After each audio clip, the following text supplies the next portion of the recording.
Over thinking. मेरे पास तो एक ही लफ्ज है इस नज्म के लिए जो मुनीर नियाजी की है और बहुत मशहूर है।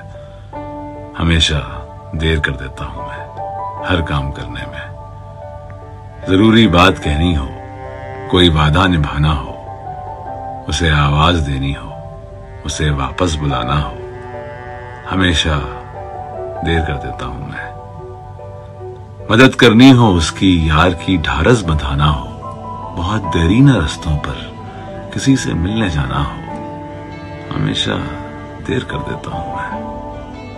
बदलते मौसमों की सैर में दिल को लगाना हो, किसी को याद रखना हो, किसी को भूल जाना हो, हमेशा देर कर देता हूं मैं। किसी को मौत से पहले किसी गम से बचाना हो, हकीकत और थी कुछ, उसको जाकर ये बताना हो, हमेशा देर कर देता हूं मैं हर काम करने में। क्या लगता है?